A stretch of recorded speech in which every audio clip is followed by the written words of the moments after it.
Шымкент қаласы мәслихатының депутаты Айжан Найымбекова кезекті қоғамдық қабылдауын өткізді. Бұл жолы халық қалаулысынан 8 азамат көмек сұрап келген.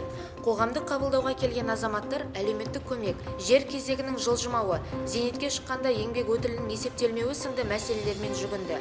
Мәслихат депутаты аталған түйткілдер бойынша заң аясында түсіндірме жұмыстарын жүргізіп, мәселенің шешілуіне атсалысатынын жеткізді.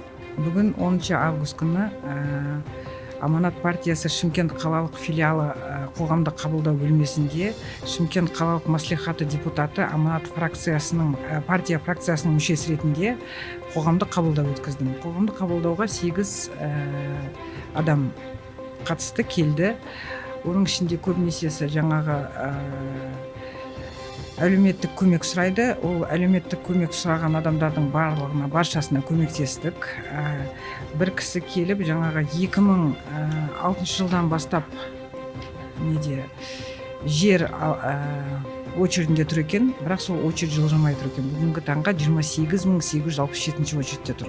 Бірақ сол бойынша мен депутатский запрос жібермекшімін, документтерінің сәл бір нелерін көрмекшімін, қалай екенін, неғып осынша жылдың ішінде әлі жаңа басында тұрған кезде 30.500 ма болған екен. Сонда 16 жылдың ішінде очереди 2-ақ мыңға жылжыған ба, соны көріп депутатский запрос жібермекшімін.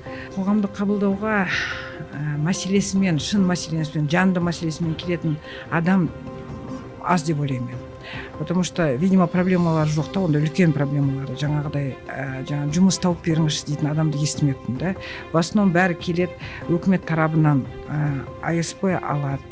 Жаңағы, если Құдай сақтасын, инвалид баласы болса, инвалидность алады. Жаңағы баласына қарап отқан адам өзінің несін алады, как няня ретінде жұмыс істеген үшін. Бүкіл көмекті алады. Сонда келіп сұрайтындары тек қана тағы көмек бере бер деген ол дұрыс емес. Ол біз все-таки мына Қазақстанда жаңа Қазақстан деп жатырмыз. Алға қарай ұмтылу керекпіз. Дамитын ел болу үшін мен ойлаймын, әрқайсымыз жұмыс жасау керекпіз. Бірінші очередь. Мен осы өзімнің еліме не жасай аламын? Ол мен үшін жасамай ақ қойсын, ел үшін де жасамай, өзі үшін жасасын. Өзінің семьясын осы адам болып туылғаннан кейін, әр адам 2 қолы бар, 2 аяғы бар адам жылжып жұмыс жасаса, күйеуі, әйелі, мен ойлаймын, ары қарай семья болып кетеді любой адам. А өйтіп көмек сұрай берсек, ол көмекшілердің артынан жүгіре берсек, ол да дұрыс емес нәрсе деп ойлаймын. Сондықтан менің енді көзқарасым осындай да, сәл халықты жұмыс істеуге үйрету керекпіз.